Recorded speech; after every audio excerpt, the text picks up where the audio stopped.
Going, all right. Supporting students with day trading and investing. So welcome, let's kick off. So Blackbullion, for anybody that doesn't know, hopefully everybody on the call knows who we are now.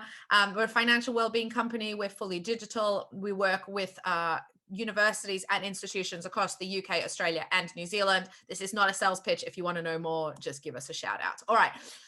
There are 5 main things we're going to cover today. We are sticking to the same structure as we had last week. So answering very much the same questions, but instead of talking about crypto, we're going to be talking about trading and investing. Because we are talking about trading, which is a regulated function, I am just going to say right now that the conversation that we're about to have is educational only. No one should consider this advice. Financial advice is a regulated function. And as a consequence, if you took this as advice and acted on it and said that we were providing advice, we can get in trouble with the regulator. So that is absolutely not what this is. And if you say that it is, there's 38 other people that will say that I was very specific about the fact that that is not going on. So if you personally act on anything that we are about to discuss, you do so at your own risk. And as always, we would suggest that you speak to a financial advisor. Now that I've got that out of the way, let's kick off. All right. There is a difference between investing and trading. This is the first thing that young people tend to not understand. By the way, not just young people, but young people tend to not understand that there is a big difference between investing and trading. They are both perfectly legitimate ways of playing the stock market, but they have very different pros and cons. I use the word playing a lot. When we talk about playing the stock market, it is not because it is a joke. The stock market is very serious business and a very serious wealth building tool. It is just the way, it is just kind of the nomenclature that we all use around the stock market. So when I say playing, I mean playing. But if I say the word, then that is what I mean. So let's first of all talk about investing. Investing is putting money into a financial asset. Those assets can be a range of things. I'm not going to go too deeply into what these things mean, but if people do want some extra knowledge, do let me know. So putting money into a financial asset like stocks, bonds, funds, or exchange traded funds, ETFs, that you expect are going to gain value over time. So you're holding them for a period of time in order to build wealth through the asset becoming more valuable over time and through the interest or the dividends that are paid on that asset. So investments is typically holding an asset for a long period of time. That's its main defining feature. What students tend to do and what young people tend to do is trade, not invest. Trading is much the same, but the time horizon, the period of time is much, much shorter. So while the goal of investing is to build wealth over a long period of time, potentially decades, the goal of trading is to make quick profits, usually in a matter of minutes, hours, days, sometimes weeks. So trading is a much shorter period of activity, which is why it is a lot more risky. Because as we have discussed, all assets go up and down. There is volatility over a period of time. The longer the time is that you're holding that asset, the more likely it is to recover from a downward trend. So trading is more risky because it is more volatility in a shorter time. That's kind of the summary. We're going to get into that. But this is what a lot of students and a lot of young people and a lot of people in general don't understand. Now, trading and investing have been around forever. There are professional day traders who this is what they do. They trade over seconds or minutes, and they make money on small changes in prices, which is known as a fluctuation, a price fluctuation. And investing as a long-term way of garnering wealth has been around for about 150 years. So these are not new things. What is new is what is known as meme trading. Meme trading has been around literally for about 2 or 3 years. It has risen to prominence during the COVID what is effectively the COVID financial crisis. And meme trading, and this is what a lot of students have been getting involved in, meme trading is putting money into a stock that has become sexy because people have decided to make it sexy. Okay, which is very, very different to what investing and even trading has been historically. What happens is that people, and it is literally people, decide that a particular stock should be invested in, that people should be putting their money in. As a consequence, they drive the price of that stock up through using what is effectively mob mentality. And I'm not being hyperbolic. It is effectively mob mentality across TikTok, Instagram, YouTube, and forums like Reddit, which we're going to get into. As a consequence, the price skyrockets, but the valuation and the price changes never align with the hype. So the excitement around it is never really reflected in the underlying value of the company. So I recognize I've used a lot of kind of technical terms in there. So we're going to get into what that means, but it's very similar. It's more similar to trading Bitcoin than it is to trading Barclays, which for some reason is always my example when we talk about the traditional market. Meme trading is much more like cryptocurrency. It tends to be in companies that don't really have underlying value. Rather, they have value and they increase in price because a bunch of other people pile in. Again, any questions, please do throw them at me, because this is new, it's complicated, and there's a lot of very specific terminology. And the more comfortable you are with it, the more likely you are to be able to decipher what a student is saying. Because students get this stuff really, really well because they spend a lot of time on forums like Reddit. So this is how it works. Forgive the quality of the picture. I have screenshot this from an article, but I thought it was really useful to understand how it happens and why a lot of this is being driven by people egging each other on. This is FOMO, the fear of missing out. This is FOMO at kind of its most pure. So what happens in the bottom left-hand side is that somebody decides that some stock should be invested in. Let's use Nokia as an example. Nokia phones, those of us who are kind of over 20 will remember the Nokia phones, which literally was a little brick. You could drop it from a 30th floor window and it would survive. You could play Snake on it, which I miss. But those phones were, we haven't seen those phones in 10 years since the iPhone came. So Nokia is not what you would call a great company to invest in. But what happened was a number of months ago, people went, oh, let's all invest in Nokia. That's what's known as the meme trigger. There was somebody influential in a Reddit thread, in a subreddit, who said, we should all invest in that. This is a bit of a joke. And then what happens is people pile in and you can see the meme fuel. And the reason it's meme fuels is, hopefully you are all familiar with a meme. There's an example of it in the right-hand corner of this graphic. It gets fueled by jokes. People joke about it, and that fuels the increase of interest in this particular stock. So what happens is somebody says we should all invest in it. Other people go, oh, that's hilarious. I'm going to invest in it too. I'm going to put up some of these memes because I get social capital from doing that, because other people will then share the meme.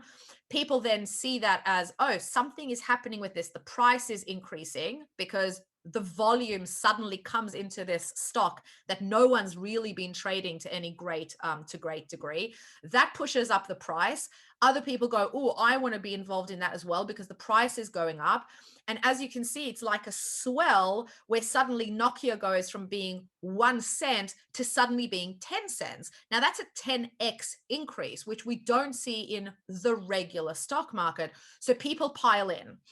Then what happens is people not on Reddit, who are not part of this little in joke, find out that this is happening. They see the price going. Suddenly it's being covered on the news, and it's being covered on CNBC, and it's being covered in the Daily Mail, that there's this craziness that's going on with Nokia. And then real investors pile on because the joke has become real. And that drags up the price of it. And all of a sudden it's really in play. The problem is the foundations are made of sand. There's nothing real happening here. Nokia hasn't suddenly released a great new phone. And so what happens is, as that price gets pushed up from 1 cent to 50 cents, the original guys dump their stock because they've made 49 cents on every share. So they've made a lot of money.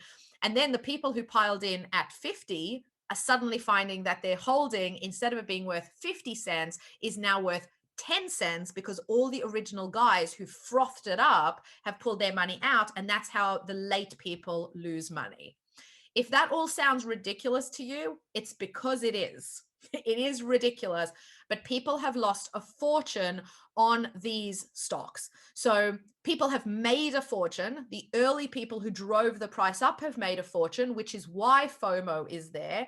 Because if you know somebody who was on the original thread, who originally bought Nokia when it was 1 cent, they have now made a fortune of money, but everybody else has lost money. These were the main ones over the last few months, GameStop being kind of the most famous.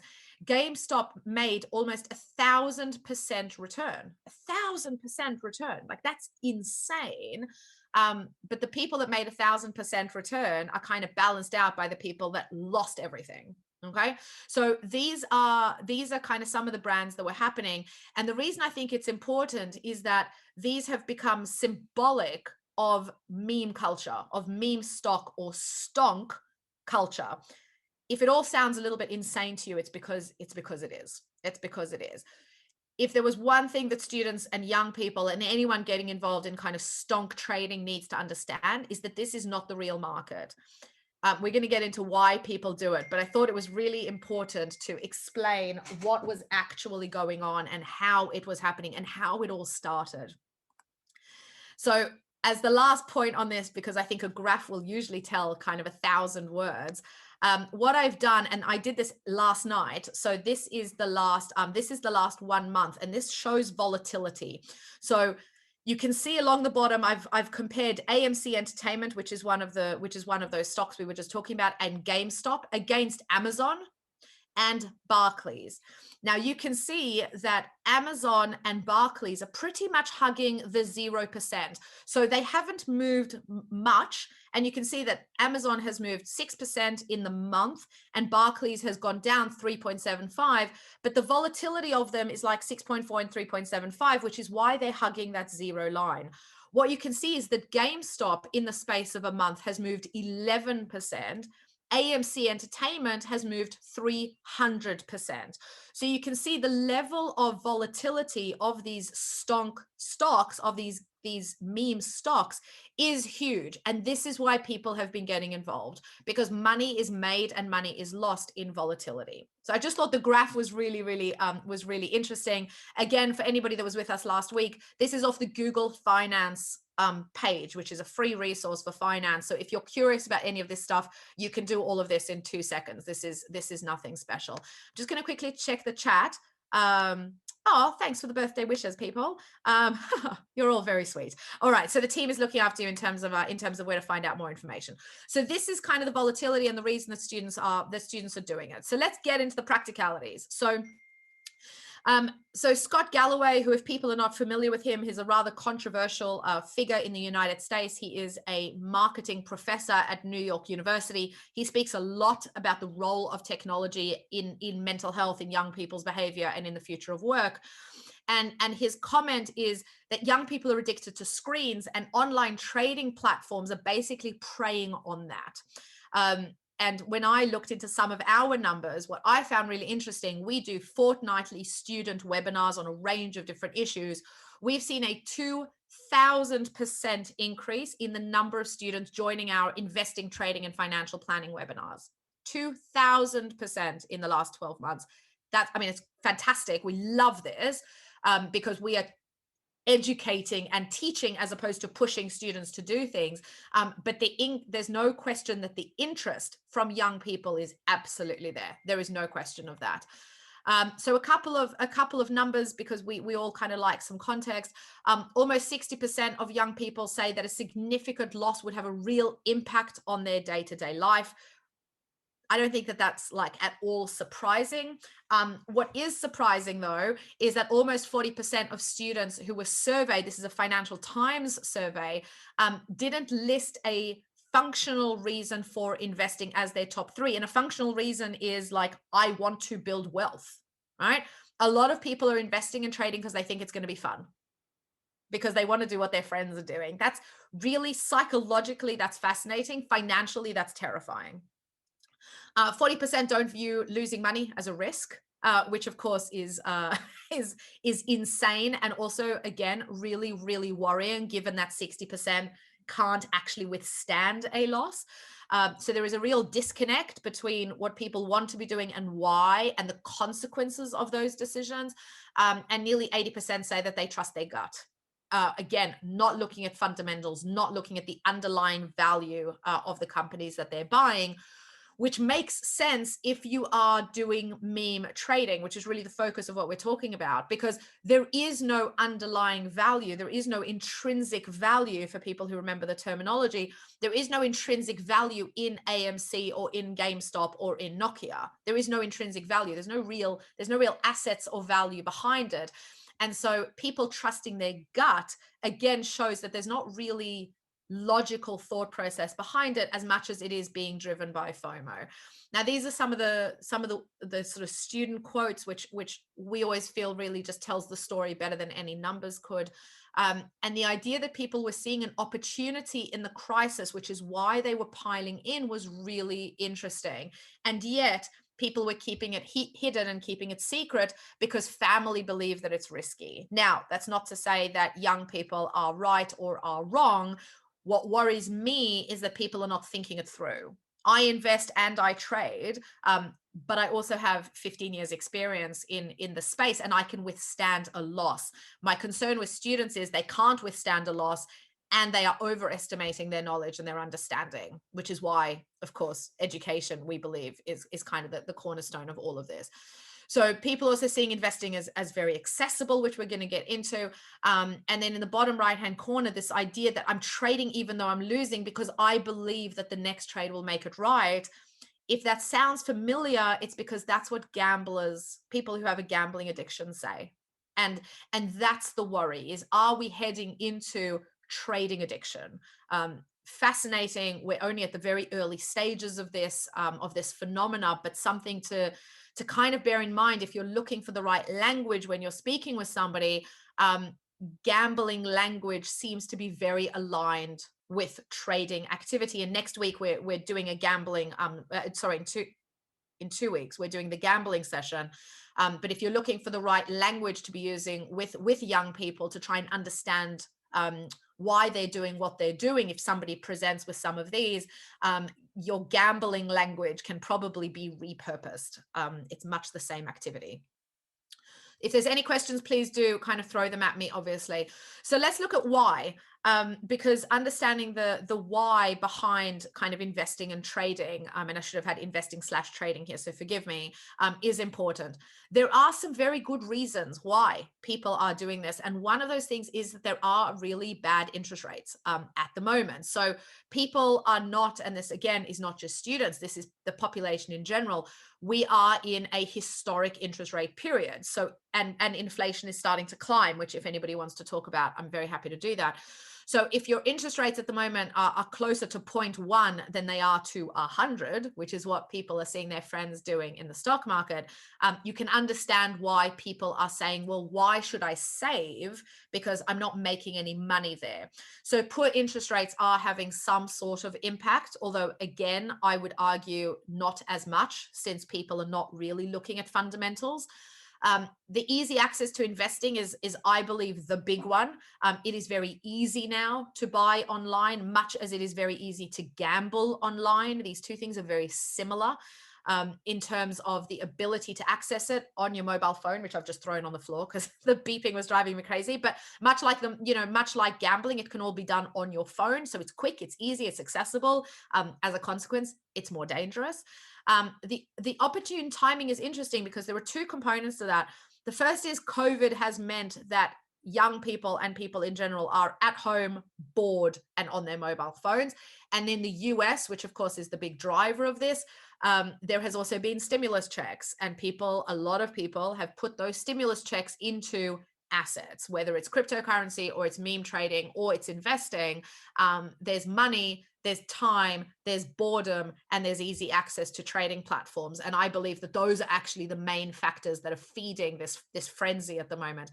And there is a bigger appetite for risk because young people have latched onto the idea that they have a lot of time to recover from any downsides, But if you have a look at what's happening with crypto right now, the reason crypto is plummeting is because people are selling, which means that people are selling at the bottom of the cycle. So they understand that there's time, but they're not necessarily using it in the right way, which is an interesting, it's kind of an interesting insight for me. And then, of course, very much the same drivers as were happening with crypto. There is FOMO, there is thrill, there is status, there is pressure in a herd mentality. There is pressure. So if all of your friends are doing it and they're like, you're the idiot, why aren't you doing it? And look at all the influencers on Instagram and look at all the influencers on Reddit, you're an idiot. You should be doing this too. And so all that's happened is peer pressure has, as always, has exploded any potential problems.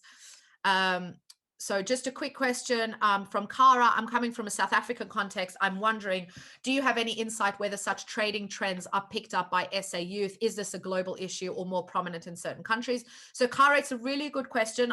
The truth is I don't know South Africa specifically, but we do know that this is a global phenomena. A lot of these trading apps are cross-border apps. And so if you are able to open an account, you are able to execute on all of these things. We do know that there is an issue in the UK. We know that there's an issue in the US. This is a huge problem. We do know that it's an issue in Australia and in New Zealand. So it is young people who are latching onto this activity because social media and Reddit are global. These are global communities, and global communities are driving global behavior. So if I was a betting woman, which I am not, I would say that this is happening everywhere. It'll be more public in certain places. It'll be easier in certain places. You can't trade crypto in China, for example. So there are going to be all sorts of anomalies, but by and large, what is happening here is global and is probably not going away. Those would be kind of my headline comments. You are welcome. All right. So so why are people doing it? I thought this graph was really interesting. So first of all, there is a generational difference in trading activity. Millennials and Gen Zers significantly more likely to trade than Gen Xers, which is kind of my age group, and baby boomers, who are the people who are kind of approaching retirement at this point, and certainly the silent generation. Although interestingly, the silent generation are now in the kind of 80s and 90s. Still a decent chunk of old people who are trading, which is kind of cool. But the graph on the right hand side shows the reason that people are getting involved in stock markets. And you can see that there is a wide range. There are a wide range of reasons for doing it.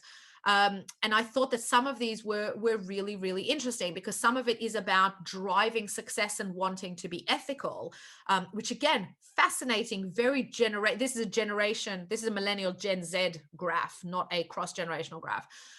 Really interesting that ethical investment is really coming into play in quite a real way. People wanting to support financially causes that they believe in and to invest their money accordingly.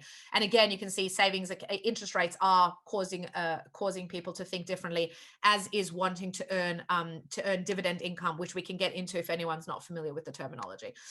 All right, so again, screenshots. So apologies for the fuzzy, but I couldn't replicate this, and our designer is away, and I didn't want to bother him. But to look at what kind of investing, and now we're talking investing, not trading, what kind of investing is different across the generations. So buy and hold, which is the idea that you buy something, it's literally what it sounds like. You buy it and you hold it for the long term, is very much an older person thing to do. You can see there's like 43% for boomers, 32% for millennials.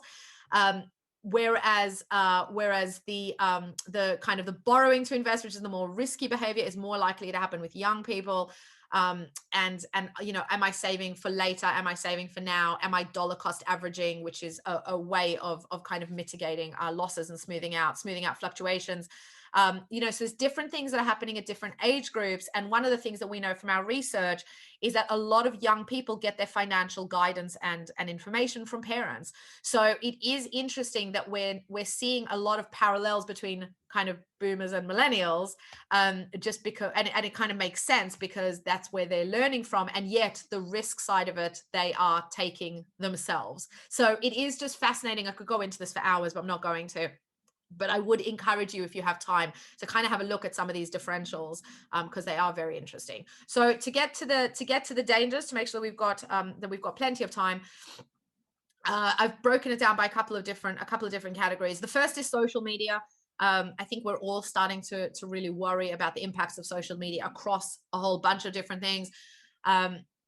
Again, if you're speaking to a student, trying to understand kind of where they're at and how they're getting there, finding out their activity on social media will give you an enormous amount of insight. Learning and advice that is termed advice, which is not legal in this country to term it advice if it isn't, is happening a lot on social media. There is a lot on YouTube. There are tens of millions of videos on YouTube of how I made a fortune in the stock market without losing a penny. Things like that, by definition, are lies. It is not possible to make money without ever losing any money. That's just not how the market works.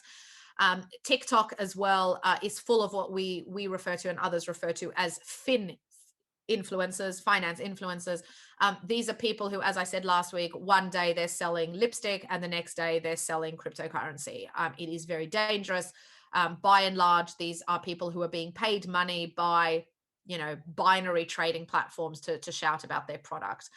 It is not yet sufficiently falling under the Advertising Standards Authority. Hopefully that will change as these authorities start to better get a handle on what is happening with young people. But at the moment, this stuff pretty much goes without being caught, which is bad. The influencers are aggressive. They're not always knowledgeable and being very charitable. The vast majority of them are not knowledgeable at all. And again, if you're having a conversation with a student, trying to understand who they're listening to and where they're getting their information is probably supremely enlightening. There is also, as is true of young people in general, an overconfidence in their own knowledge. The challenge that young people have, and what's particularly interesting on Reddit, if you ever kind of want to go on there, although I would urge you not to because it's insane, is that young people, and by young people I'm talking about kind of Gen Zers, the students, have a very strong opinion about 2008, which is fascinating because most of them would have been like 6 or 7 years old when it happened. But they feel very strongly about the financial crisis. The financial crisis of 2008, 2009 has really imprinted on these young people. And a lot of people would have seen, because it's what happened at the time, for those of us that do remember, a lot of parents losing jobs, a lot of pensions getting wiped out. And 2008 is the ironic guide for a lot of people about their money. And I think the psychology of that is fascinating. And obviously we're not going to get into that. But a lot of young people are being driven by the financial crisis of 2008. And that's a lot of what's driving their behavior, which is fascinating. The second real danger is the new apps, which again are making it quick, are making it easy, are making it sexy.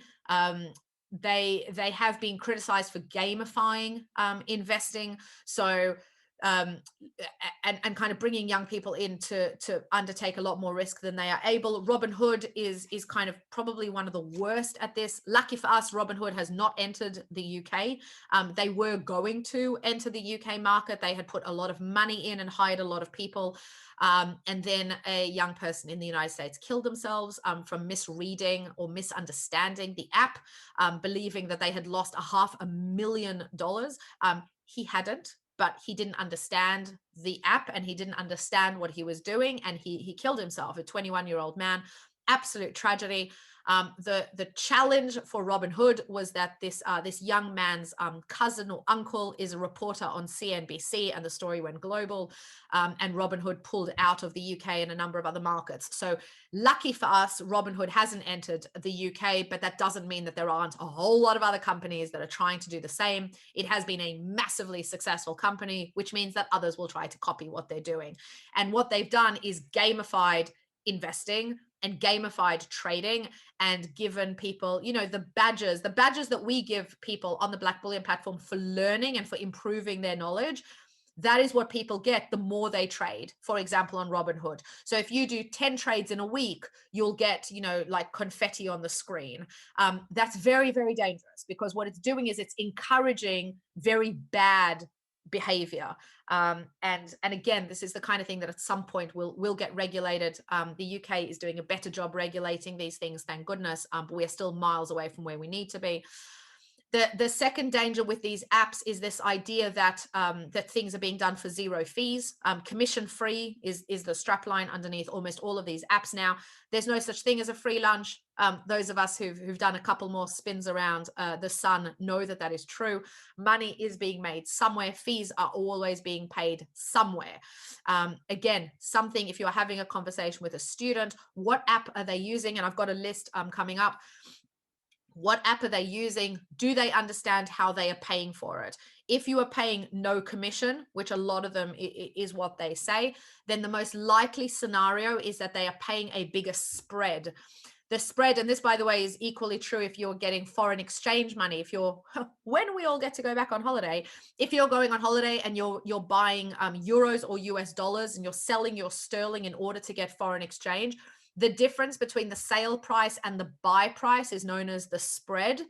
And the bigger the spread, the higher the fee effectively that you are paying. So if you are paying no commission, you're paying through a wider spread.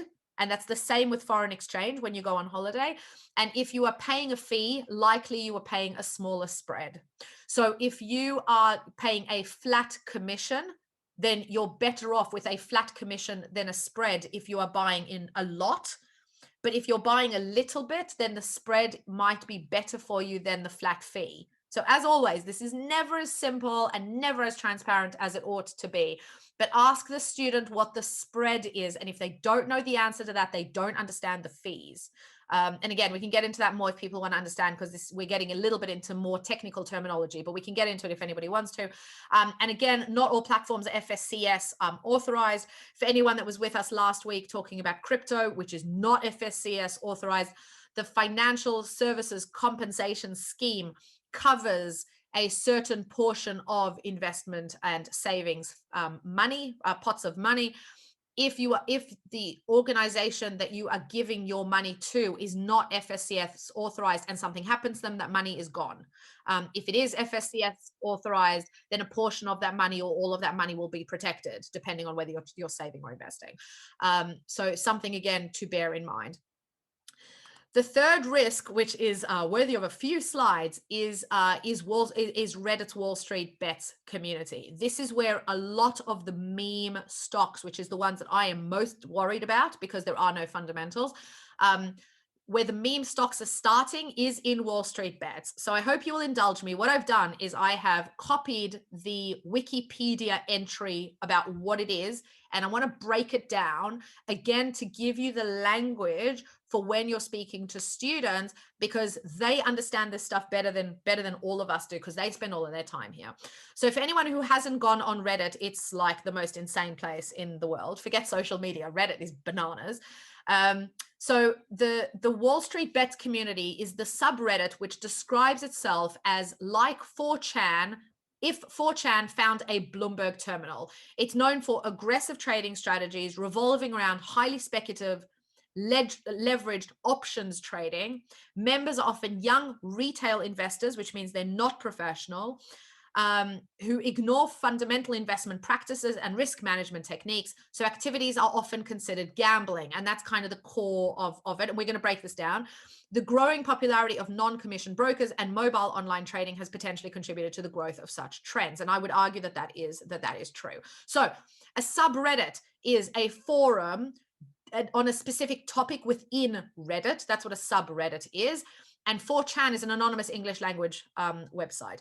So, and Bloomberg, I didn't circle because hopefully everybody is familiar with Bloomberg. Bloomberg was the original trading terminal. So that's what Wall Street Bets is. Speculative leveraged options is the type of financial instruments that are being used. Speculative means that there is a high degree of risk, and by high I mean super high, right? Because there are no fundamentals. Okay, so it's investment with a very high degree of risk, where what the person is investing in, the reason that they're putting their money in, is because of price fluctuations, not because of the underlying intrinsic value of the asset. And apologies for all the technical terminology, but as we said last week, Barclays and even Tesla has value behind it. There are buildings, there is staff, there is a profit and loss spreadsheet that has actual stuff on it. When you buy for speculation, it's because it's currently 1 cent and you think it's going to go to 10 cents. That's the only value you're looking at. Highly, highly, highly risky. Leveraged, which we touched on last week, and I really like the Warren Buffett expression, it's a regular investment that is laced with greed and impatience.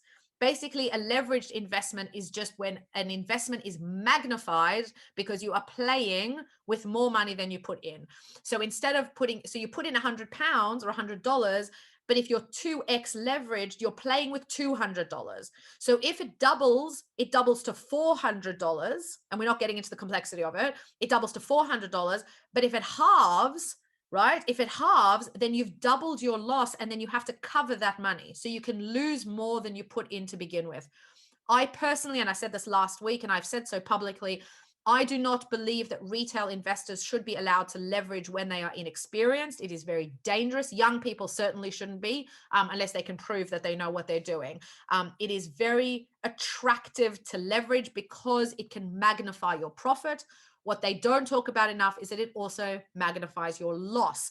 The young man that killed himself on Robinhood was in a leveraged position. Again, not tying the leverage to the fact that the tragedy happens, but it would be very difficult to say that it wouldn't have played a contributing factor, which is why I'm so against leverage.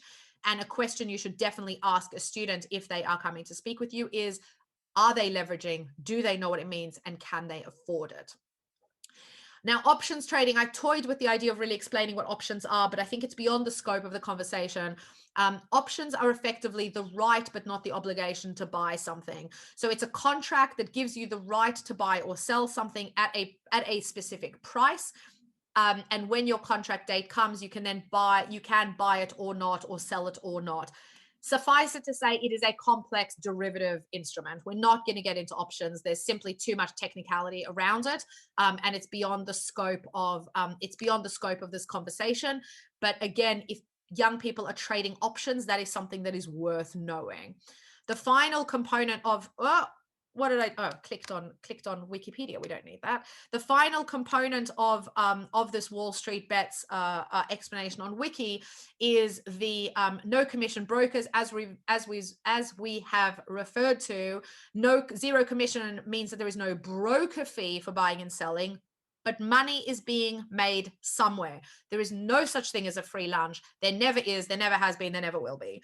At the base level, staff need to be paid, websites need to be maintained. Trust me, as a business owner, those things are not cheap. No one is doing this for free. Money is being made somewhere. Ask your student if they know where. And the final one is online trading. Is as we've already discussed, is this idea of doing it on the app and doing it quickly. So how can you spot it in bank statements, which I know is a thing that our community are interested in. So again, as last week with crypto, I've done a list of the most common apps. Trading 212 is one that we get an awful lot of questions about. eToro again features, it did last week with crypto as well. Free Trade, Interactive Investor, IG, and then you've got the kind of more traditional companies like Hargreaves Lansdowne, who are trying to break more into the youth market. Again, like cryptocurrency, the main way that you would notice it on a bank statement is that money would have to come out of an account and would be going to one of these places. So these are the most common apps. There are literally thousands more, but these are the ones that probably represent 70% of students would be using one or the other of these. So again, it's not going anywhere. Investment is something that I actually believe we should be encouraging young people to do, although not necessarily while they're on a fixed student loan income. But the more comfortable, the earlier people are more comfortable with investing, frankly, the more likely you are to build wealth for the future.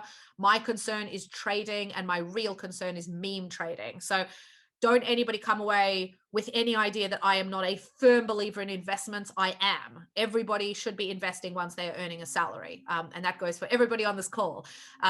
The danger is in trading. The real danger is in meme trading. And the absolute danger is doing any kind of investment or risky activity when you don't have a regular income coming in.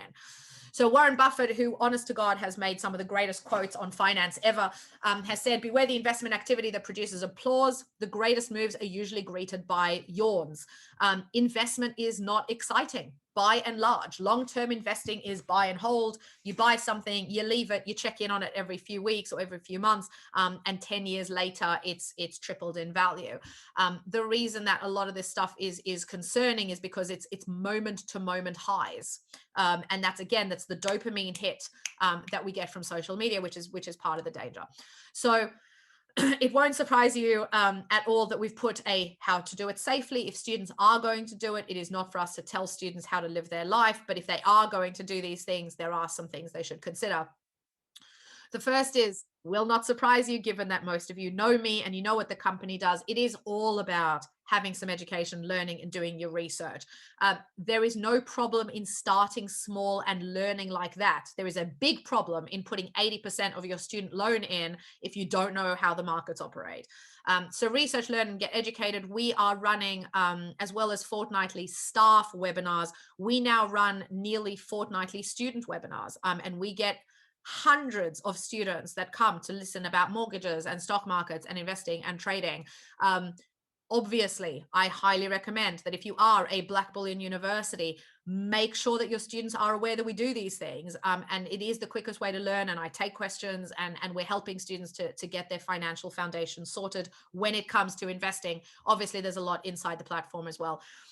The second key element, and again, this isn't just for students, so anybody on the call who's also thinking about personally investing, these are things for you to consider too, two birds with one stone, is to diversify investments. So even if you are investing and you're doing it safely and you're doing all the right things, you should still have some money in something else. You should never have 100% of your money in any one thing, not in any one asset class, like not just in investments, certainly not in any one specific company, okay? So that's what diversification means. I explain it to students by you buy shares in a sunscreen company as well as in an umbrella company, so that you make money when it's sunny and you make money when it's raining. That's what diversifying investments means. Look at all the different types of investments. So you have shares, which is a portion of an individual company. Shares and stocks, same thing, where it's part of a company. Funds, which is when a bunch of companies are bundled together. Index funds, which track an index like the FTSE. And then you've got growth stocks, which are companies like Amazon, which keep increasing in price. Obviously, the longer the period that you look at, the more they trend upwards. In the short term, they go up and down because all stocks are volatile. Versus dividend stocks, which tend to be more traditional, stable companies that pay out a certain amount of money usually every 6 months. That's what a dividend is. Dividends are to stocks what interest is to savings. And again, we can get into that if people have questions. Consider the time horizon. The longer you're investing for, the more likely it is that over time you will make a profit. Consider your risk tolerance. If you can't handle a roller coaster, don't get on, because the only place I could really go with that is you'll throw up. That's not an ideal scenario here.